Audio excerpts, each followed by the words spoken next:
আসসালামু আলাইকুম রহমতুল্লাহ। Hello viewers, সপ্তম শ্রেণীর শিক্ষার্থী বন্ধুরা, আশা করি ভালো আছো। ম্যাথ এডুকেয়ার জোন অনলাইন শিক্ষা পরিবারের পক্ষ থেকে তোমাদের সবাইকে স্বাগতম। আজকে আমরা তোমাদের গণিত বইয়ের 11 অধ্যায়ের 8 নম্বর অঙ্ক থেকে আলোচনা শুরু করবো। চলো অনুশীলনের 8 নম্বর প্রশ্ন আমরা এখন ভালোভাবে শিখে নিব।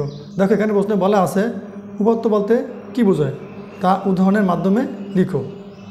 সমাধান। উপপাদ্য সংখ্যাভিত্তিক কোনো তথ্য বা গণনা হচ্ছে একটি পরিসংখ্যান, আর তথ্য বা গণনা নির্দেশক সংখ্যাগুলো হচ্ছে পরিসংখ্যানের উপপাদ্য।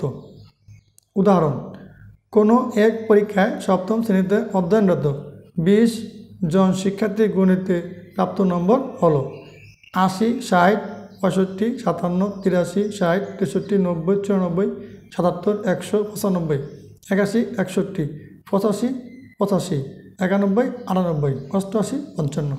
এখানে সংখ্যা দ্বারা নির্দেশিত নম্বরগুলো হলো পরিসংখ্যানের উপপাদ্য। এরা পরীক্ষা দিয়েছে 20 জন শিক্ষার্থী কে কত নাম্বার পাইছে এগুলো এখানে দেওয়া আছে। এগুলো হলো এই পরিসংখ্যানের উপপাদ্য। ঠিক আছে। 9 নম্বর প্রশ্ন কী বলছে দেখো।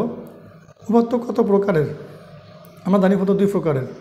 প্রত্যেক প্রকারের উপপাদ্য কীভাবে সংগ্রহ করা হয় এবং প্রত্যেক প্রকার উপপাদ্য সংগ্রহের সুবিধা ও অসুবিধাগুলো লিখো।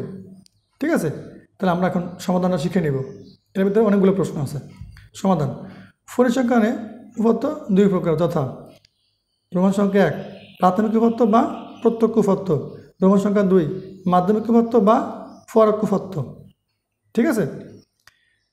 প্রাথমিক উপপাদ্য যেভাবে সংগ্রহ করা হয়। প্রাথমিক তথ্যসমূহ কোনো অনুসন্ধানকারী ব্যক্তি বা সংস্থা কর্তৃক সরাসরি সংগৃহীত হয়। ঠিক আছে। এখন আমরা এই প্রাথমিক উপপাদ্যের সুবিধাগুলো জানব এবং অসুবিধাগুলো জানব। সুবিধা। রোমান সংখ্যা 1 সংগৃহীত উপপাদ্য অনেক বেশি সঠিক ও নির্ভরযোগ্য। রোমান সংখ্যা 2 তথ্যের গোপনীয়তা রক্ষা করা যায়। অসুবিধা। রোমান সংখ্যা 1 তথ্য সংগ্রহ সময় সাপেক্ষ। রোমান সংখ্যা 2 অনেক ব্যয়বহুল ও ঝুঁকিপূর্ণ। এবার আমরা মাধ্যমিক উপপাদ্য সংগ্রহ করার সুবিধা অসুবিধাগুলো জানব। মাধ্যমিক উপপাদ্য যেভাবে সংগ্রহ করা হয়। মাধ্যমিক উপপাদ্য উৎস থেকে সংগ্রহ না করে কোনো প্রকাশিত রিপোর্ট, পত্রিকা বা সরকারি দলিলপত্র থেকে সংগ্রহ করা হয়। মাধ্যমিক উপপাদ্য সংগ্রহের সুবিধাগুলো। রোমান সংখ্যা 1 স্বল্প সময়ে উপপাদ্য সংগ্রহ করা সম্ভব। রোমান সংখ্যা 2 ব্যয়বহুল ও ঝুঁকিপূর্ণ নয়। মাধ্যমিক উপপাদ্য সংগ্রহের অসুবিধা। রোমান সংখ্যা 1 সরাসরি উৎস থেকে সংগৃহীত হয় না বলে এটির গ্রহণযোগ্যতা কম। রোমান সংখ্যা 2 কখনো কখনো সঠিক ফলাফল পাওয়া যায় না। এটা ছিল মাধ্যমিক উপপাদ্যের অসুবিধাগুলো। ঠিক আছে। এবার আমরা 10 নম্বর প্রশ্নটা শিখব। দেখো কী বলা আছে। অবিন্যস্ত উপপাদ্য কী? উদাহরণ দাও। সমাধান। অবিন্যস্ত উপপাদ্য যে উপপাদ্য সংখ্যাগত মানে ক্রম অনুসারে সাজানো থাকে না, অর্থাৎ এলোমেলোভাবে থাকে, তাকে অবিন্যস্ত উপপাদ্য বলে। উদাহরণ, কোনো শহরের সেপ্টেম্বর মাসের প্রথম 10 দিনের তাপমাত্রা ডিগ্রি সেলসিয়াসে দেওয়া হলো 10, 20, 25, 14, 22, 20, 18, 12, 14, 10। এই উপপাদ্যটি একটি অবিন্যস্ত উপপাদ্য কারণ এটি সংখ্যাগত মানের ঊর্ধ্বক্রম বা অধক্রম অনুসারে সাজানো না। মানে এটা সাজানো না যে ছোটো থেকে বড়, বড় থেকে ছোটো একটাও নাই, এলোমেলো আকার আছে যে 10, 20, 25 আবার 14 আবার 22, মানে কি এলোমেলো অগোছালো, এটাকে বলে অবিন্যস্ত উপপাদ্য। ঠিক আছে। এবার আমরা 11 নম্বর প্রশ্নের উত্তরটা শিখে নিব। একটি অবিন্যস্ত উপপাদ্য লিখো, মানের ক্রমানুসারে সাজিয়ে বিন্যস্ত উপপাদ্যে রূপান্তর করো।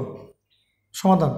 কোনো মাদ্রাসায় সপ্তম শ্রেণীতে 10 জন শিক্ষার্থীর দৈনিক ওজন কেজিতে নিম্নে দেওয়া হলো 40, 45, 39, 48, 52, 47, 42, 40, 38, 48, যা একটি অবিন্যস্ত উপপাদ্য। অবিন্যস্ত মানে কি এলোমেলো অগোছালো সাজানো না। উপপাদ্যটিকে মানের ঊর্ধ্বক্রম অনুসারে সাজিয়ে পাই। ঊর্ধ্বক্রম কথার অর্থ হলো মানগুলোকে ছোটোর দিকে বড়োর দিকে সাজাবো। দেখো ছোটো থেকে বড়োর দিকে সাজাইছে 38, 39, 40, 40, 42, 45, 47, 48, 48, 52, যা একটি বিন্যস্ত পথ। ঠিক আছে প্রিয় শিক্ষার্থী বন্ধুরা, আজকে আলোচনা এতটুকু ছিল। পরবর্তী ভিডিও দেখার আমন্ত্রণ জানিয়ে এখানে বিদায় নিচ্ছি। সবাই ভালো থাকো। আর আমাদের math educare zone Facebook page এবং ইউটিউব চ্যানেলের সাথে থেকে তোমাদের সকল বিষয়ের ধারাবাহিক ক্লাসগুলো এখান থেকে পর্যায়ক্রমে দেখে নাও। আল্লাহ হাফেজ।